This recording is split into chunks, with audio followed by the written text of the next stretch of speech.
Hello class, again social science का अड्डा। मैंने आपको फ्रांस रेवोल्यूशन पढ़ाया है, नेपोलियन पढ़ाया है, और आज मैंने जो आपको लास्ट टॉपिक छोड़ा था वियना का समझौता। वियना का समझौता या वियना की संधि के बाद आज मैं आपको पढ़ाऊंगी कि यूरोप में कैसे क्रांति आगे बढ़ी और यूरोप के जो दूसरे देश थे वो किस तरीके से इस क्रांति में वन बाय वन शामिल हुए, और बाद में जर्मनी और इटली का एकीकरण किस तरीके से हुआ। तो मैं अब आपको कुछ पॉइंट्स बताती हूँ और वन बाय वन हम आप इसको क्लियर करते हुए चलेंगे कि 1815 के बाद 1830 से और 1848 के बीच में किस तरीके से क्रांतिकारी युग कहलाया जाता है और क्रांतियां आगे बढ़ी। द एज ऑफ रिवोल्यूशन, क्रांतिकारियों का युग, ठीक है। द एज ऑफ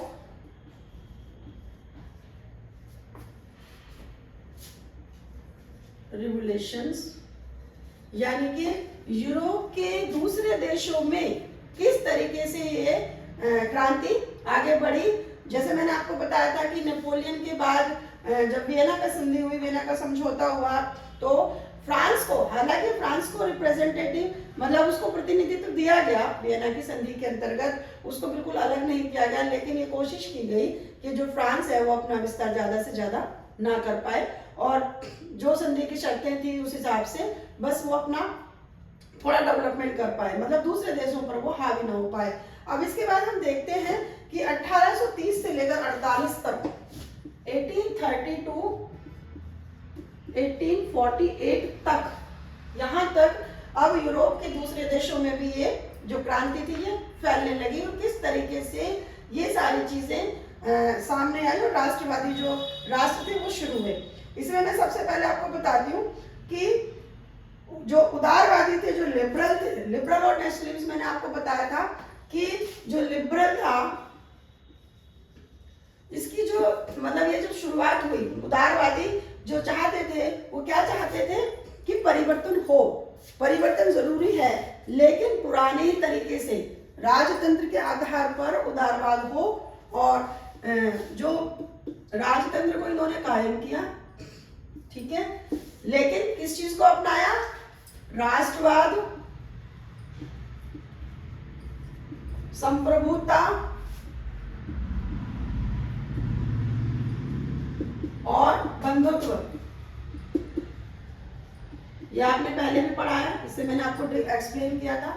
राष्ट्रवाद यानी कि एक नेशन की स्थापना यूरोप में होनी चाहिए, हर जो राज्य है, जो राष्ट्र है, जो राज्य है वो राष्ट्र में कन्वर्ट हो जाए और जो जनता है वो अपना राजा चुने, अपना प्रतिनिधि चुने, और बंधुत्व, विश्व बंधुत्व यानी कि सभी देशों में आपसी समझौते हो और आपसे एक दूसरे को राष्ट्रवाद देने की कोशिश की जाए। तो ये युग शुरू हुआ। इसके बाद में आगे जाकर हम देखते हैं कि 1830 में पहली बार शुरुआत हुई। 1830 में प्रबोन के राजा को राजगद्दी से हटाया गया।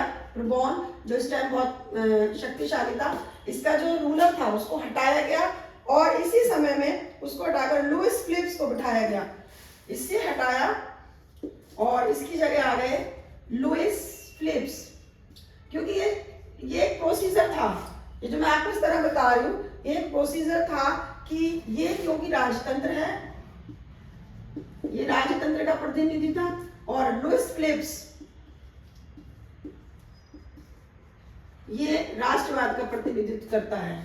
तो इस तरीके से राज्यतंत्र को हटाकर राष्ट्रवाद को लाने की जो मुहिम थी वो तेज होने लगी, ठीक है।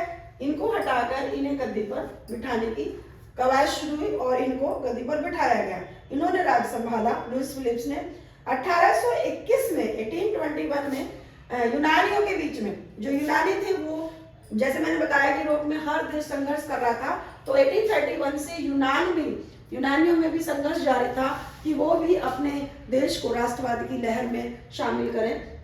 और उसी के चलते यूनान में भी अगर हम देखते हैं कि वहां पर भी समर्थन फैला, आजादी का जो संघर्ष था उसने तेजी पकड़ी, और 1831 से 1831 में यूनान में ये संघर्ष शुरू हुआ, ये स्ट्रगल शुरू हुआ, और यूनान में भी आजादी की पाने की कोशिश की गई और अंततः यूनान को भी जो मुस्लिम साम्राज्य था उसके विरुद्ध जाकर यूनान को भी एक राष्ट्र का दर्जा प्राप्त हुआ।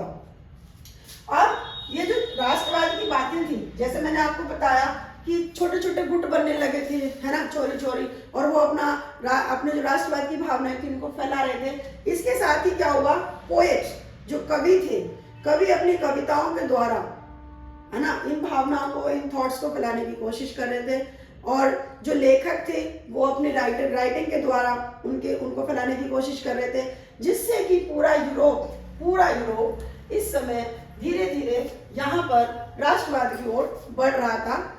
अगर हम देखते हैं तो हर देश में, यूरोप के हर देश में राष्ट्रवाद की भावना पूरी तरीके से पनप रही थी। इसी समय कुस्तुतुनिया की संधि भी होती है और यूनान को कुस्तुतुनिया की, यहाँ पर जो यूनान संघर्ष कर रहा है तो इसको कुस्तुतुनिया की एक जगह है कुस्तुतुनिया, और वहां पर एक टेरिटरी होती है, संधि होती है।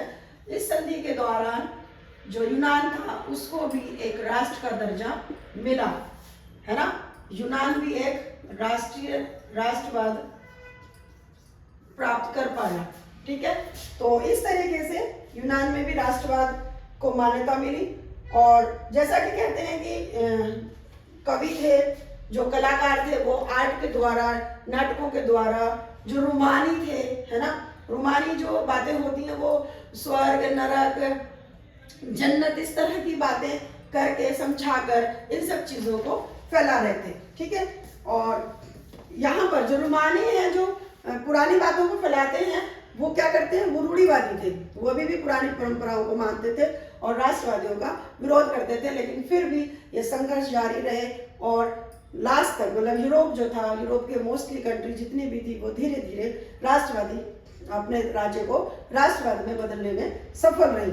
तो इस तरीके से, और यही सब कुछ, यही सारी चीजें आगे जाकर जर्मनी और इटली का एकीकरण करती हैं। जर्मनी और इटली के एकीकरण का कैसे हुआ, उसके पॉइंट्स मैंने शॉर्ट वीडियोस में आपके लिए बना के डाले हुए हैं। आप प्लीज 10th क्लास के बच्चे जर्मनी का एकीकरण और इटली का एकीकरण पॉइंट वाइज शॉर्ट वीडियो में देखें, आपको इजी भी लगेगा और उसी से आपके शॉर्ट नोट्स भी तैयार हो जाएंगे। इटली का एकीकरण कैसे हुआ, कौन उसका रिप्रेजेंटेटिव रहा, जर्मनी का एकीकरण कैसे हुआ, कौन उसका रिप्रेजेंटेटिव रहा, कौन से पॉइंट्स हैं, उसमें से शॉर्ट नोट भी आपको मिल जाएंगे और उसमें से आपको 2 नंबर 4 नंबर का क्वेश्चन पूरा करने के लिए भी आपको मिल जाएंगे। तो आज के लिए मैं आपको अभी यही पढ़ाऊंगी, इटली और जर्मनी का एकीकरण आप मेरे शॉर्ट नोट से देख लेंगे। और इसके बाद मैं नेक्स्ट पढ़ाऊंगी अब आपको, इसके बाद हिंदुस्तान में राष्ट्रवाद। तो आज का चैप्टर मैं यही खत्म करती हूँ इसको, कि किस तरीके से धीरे धीरे यूरोप में राष्ट्रवाद का उदय हुआ, यूरोपीय कंट्रियों ने राष्ट्रवाद को प्राप्त किया, छोटे छोटे गुटों में बटा, बहुत सारी चीजें। ये हम हिंदुस्तान को लेकर भी जब बातें करेंगे तो सेम उसी तरह की चीजें यूरोप में भी हुई। यूरोप से जो लहर थी राष्ट्रवाद की, वो धीरे धीरे एशिया में फैली और एशिया में सबसे बड़ा जो राष्ट्रवाद फैला वो फैला हिंदुस्तान में। और नेक्स्ट क्लास में मैं आपको बताऊंगी कि भारत में राष्ट्रवाद की जो शुरुआत थी वो किस तरीके से हुई और भारत ने किस तरीके से अपने देश को राष्ट्र या नेशन में चेंज किया। धन्यवाद, थैंक यू।